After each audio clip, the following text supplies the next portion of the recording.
श्रेष्ठता का क्या अर्थ है? श्रेष्ठता का अर्थ है दूसरों से अधिक ज्ञान प्राप्त करना। अर्थात मूल्य इस बात का नहीं कि स्वयं कितना ज्ञान प्राप्त किया, मूल्य इस बात का है कि प्राप्त किया हुआ ज्ञान अन्य लोगों से कितना अधिक है। अर्थात श्रेष्ठता की इच्छा ज्ञान प्राप्ति को भी एक स्पर्धा बना देती है। और स्पर्धा में विजय अंतिम कब होती है?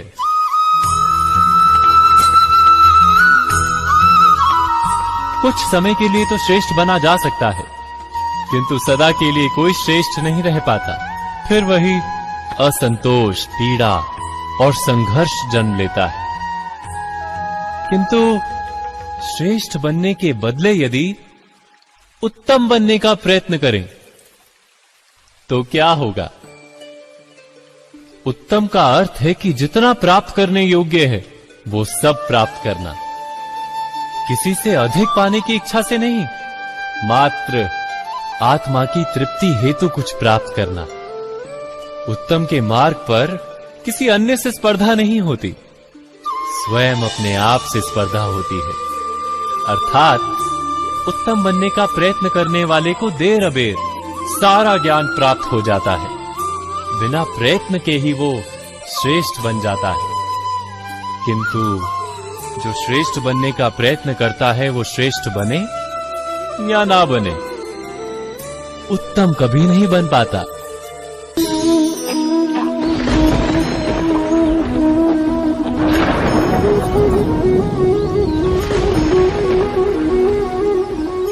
सपनों और पूर्वाभासों के आधार पर हम भविष्य के सुख दुख की कल्पना करते हैं। भविष्य के दुख का कारण दूर करने के लिए हम आज योजना बनाते हैं। किंतु कल के संकट को आज निर्मूल करने से हमें लाभ मिलता है या हानि पहुंचती है, ये प्रश्न हम कभी नहीं करते।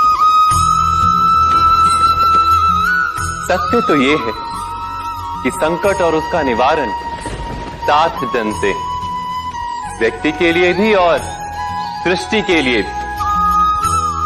नहीं, आप अपने भूतकाल का स्मरण कीजिए, इतिहास को देखिए, आप तुरंत ही ये जान पाएंगे कि जब जब संकट आता है तब तब उसका निवारण करने वाली शक्ति भी जन्म लेती है।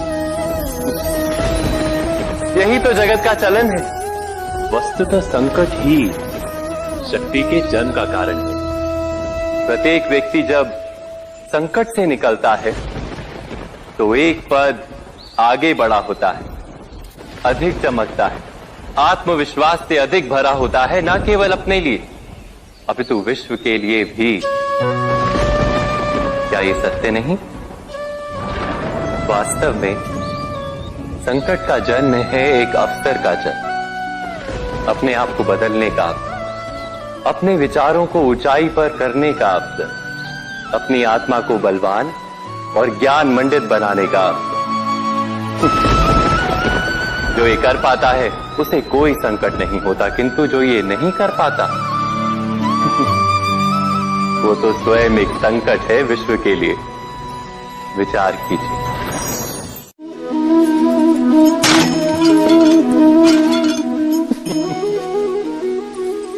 कभी कभी कोई घटना मनुष्य के जीवन की सारी योजनाओं को तोड़ देती और मनुष्य उस आघात को अपने जीवन का केंद्र मान लेता।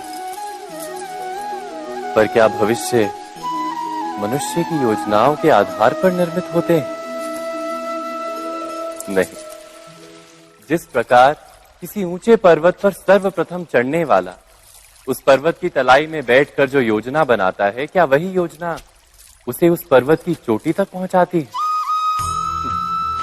नहीं। वास्तव में वो जैसे जैसे ऊपर चढ़ता है वैसे वैसे उसे नई नई चुनौतियां, नई नई विडंबनाएं, नए नए अवरोध मिलते हैं। प्रत्येक पद पर वो अपने अगले पद का निर्णय करता है। प्रत्येक पद पर उसे अपनी योजनाओं को बदलना पड़ता है। कहीं पुरानी योजना उसे खाई में ना ढकेल दे। वो पर्वत को अपने योग्य नहीं बना पाता, केवल स्वयं को पर्वत के योग्य बना सकता है। क्या जीवन के साथ भी ऐसा ही नहीं?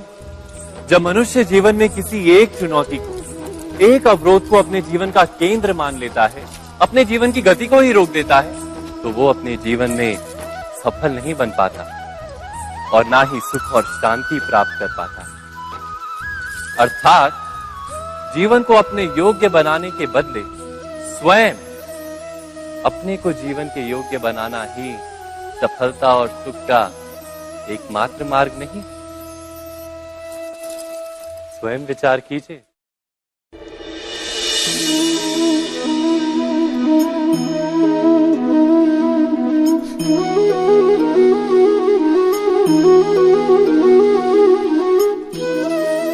जीवन का हर क्षण निर्णय का क्षण होता है। प्रत्येक पद पर दूसरे पद के विषय में कोई निर्णय करना ही पड़ता है और निर्णय अपना प्रभाव छोड़ जाता है। आज किए गए निर्णय भविष्य में सुख अथवा दुख निर्मित करते हैं, ना केवल अपने लिए, अपने परिवार के लिए भी, आने वाली पीढ़ियों के लिए भी। जब कोई दुविधा सामने आती है तो मन व्याकुल हो जाता है, अनिश्चय से भर जाता है। निर्णय का वो क्षण युद्ध बन जाता है और मन बन जाता है युद्ध भूमि। अधिकतर निर्णय हम दुविधा का उपाय करने के लिए नहीं, केवल मन को शांत करने के लिए लेते हैं। पर क्या कोई दौड़ते हुए भोजन कर सकता है? नहीं। तो क्या युद्ध से जूझता हुआ मन कोई योग्य निर्णय ले पाएगा? वास्तव में शांत मन से जब कोई निर्णय करता है तो अपने लिए सुखद भविष्य बनाता है। किंतु अपने मन को शांत करने के लिए जब कोई निर्णय करता है तो वो व्यक्ति भविष्य में अपने लिए कांटों भरा वृक्ष लगाता है। स्वयं विचार कीजिएगा।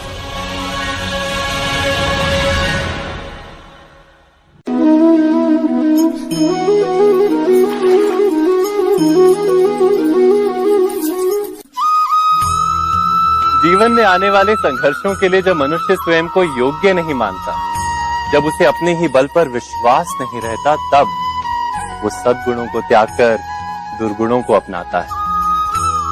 वस्तुतः मनुष्य के जीवन में दुर्जनता जन्म ही तब लेती है जब उसके अंतर में आत्मविश्वास नहीं होता। आत्मविश्वास ही अच्छाई को धारण करता है। ये आत्मविश्वास है क्या?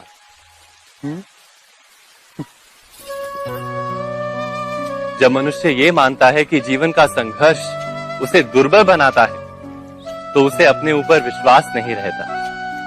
वो संघर्ष के पार जाने के बदले संघर्ष से छूटने के उपाय ढूंढने लगता है। किंतु जब वो ये समझता है कि ये संघर्ष उसे अधिक शक्तिशाली बनाते हैं, ठीक जैसे व्यायाम करने से देह की शक्ति बढ़ती, तो प्रत्येक संघर्ष के साथ उसका उत्साह बढ़ता है। अर्थात आत्मविश्वास और कुछ भी नहीं, मन की स्थिति, जीवन को देखने का दृष्टिकोण मात्र है। और जीवन का दृष्टिकोण तो मनुष्य के अपने वश में होता है। स्वयं विचार कीजिए।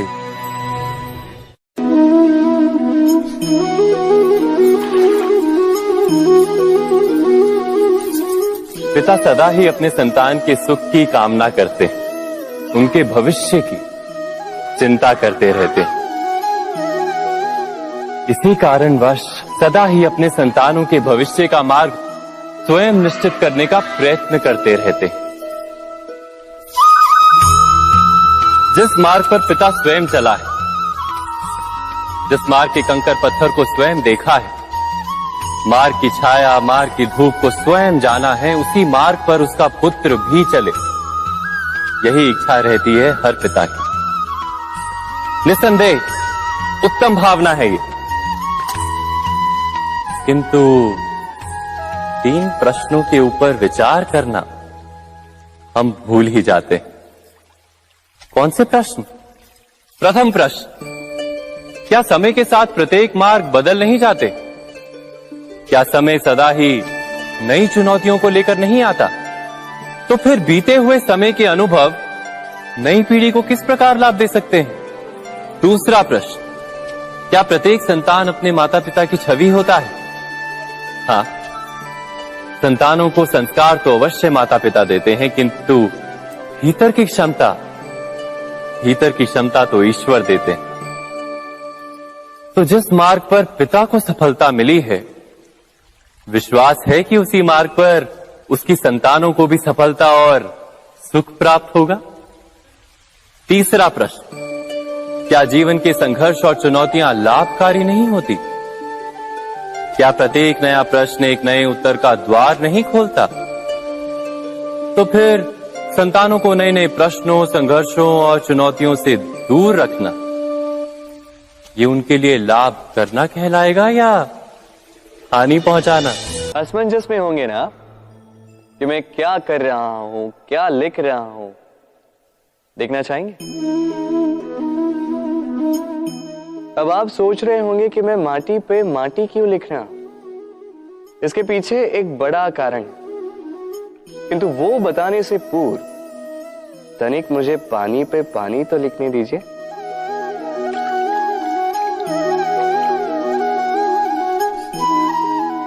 क्या हुआ? जो मैंने लिखा वो दिखाई क्यों नहीं दे रहा? तो ये रहा आपके पहले प्रश्न का उत्तर।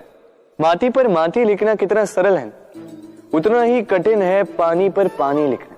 संबंध भी कुछ इसी प्रकार होते हैं। बनाते समय माटी पर लिखने जितने सरल और निभाते समय पानी पर लिखने जितने कठिन। अब प्रश्न ये उठता है कि पानी पे लिखा कैसे जाए।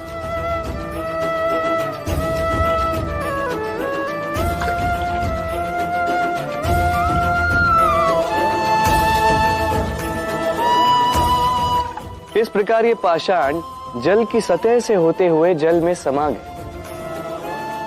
ठीक इसी प्रकार हमें संबंधों को भी निभाना है। इस पाषाण की भांति निष्ठा से गहराई में जाओ, संबंध कभी नहीं बिखरेंगे।